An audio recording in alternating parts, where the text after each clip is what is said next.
My name's Ian Graham. I'm a director on Korra, and I was also a storyboard artist on Avatar: The Last Airbender.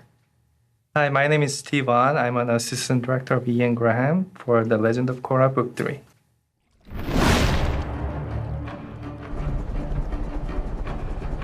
Enter the Void is one of my personal favorites that I directed of the Avatar series so far. Korra has to figure out how she's going to free the Airbenders and whether she's going to sacrifice herself and give herself over to Zahir, who clearly does not have good intentions for her. The second Zahir realizes we're up to something, he'll wipe out the Airbenders. And Opal is one of those Airbenders. Believe me, I understand what's at stake. Then I think you'll agree. The only plan that will work is for me to give myself up. We needed Korra to be able to communicate with Mako. Their communication was extremely important, and that's why we used the radios in this sequence to kind of tie them together so that you see Korra giving herself up at the very moment they're supposed to be getting the Airbenders. Mako, what's going on? They're here. In order to trick them, Minghua fills these cloaks with water. So it looks like a whole group of people that are all sitting there. You can't show too much, because if you do, then everyone knows it's a trick, you know? And you can't hide too much, because if you do, then, you know, the deal wouldn't be made. So it took a couple tries. We definitely worked at it quite a bit before we got to where we wanted with it. Korra! It was a trick! They're not here! Don't turn yourself over! We had a deal! One of the tricky things about this fight from a logistics standpoint or from a mechanical standpoint is the fact that Korra being chained. And there was a limited movement, and because of it, it was kind of hard to be creative in martial arts. We still needed her to fight and fight well and fight strong, but we needed her to do it in a limited way. Say hello to the Earth Queen for me! Korra, for a moment, thinks she's lost her dad, you know, which is hugely important to that episode and the series. And then you also have Sue and Lin have a moment where Lin decides that she's going to try to sacrifice herself to try to help Sue beat Pli. Pli!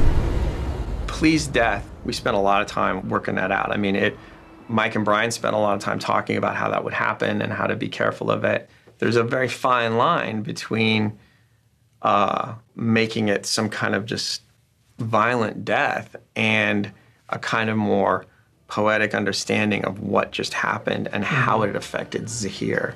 It's over, Zahir! Let go your earthly tether. Release the Avatar! Enter the void. This is your last warning! Empty and become wind.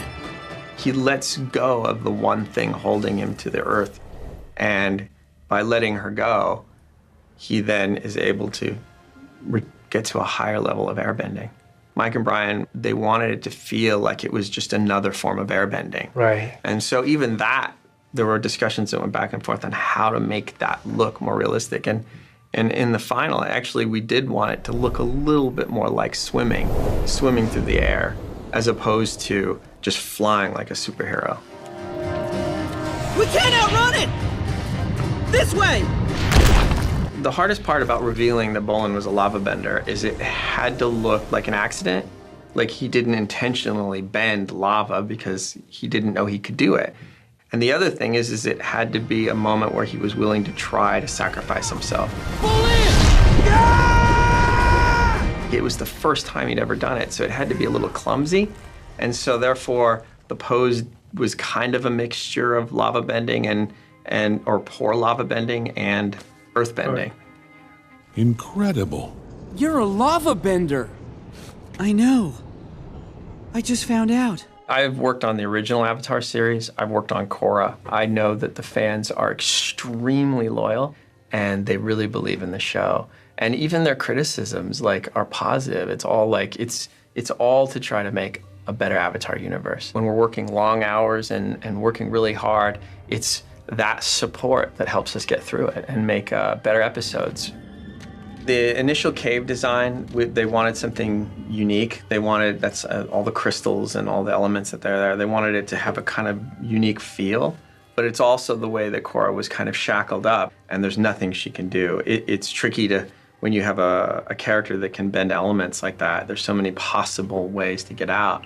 And I think that in the way that we made it was to make sure that it was obvious that there's no way she's gonna get out of this. You get to see a very clear setup and arc that prepares you for going into the finale.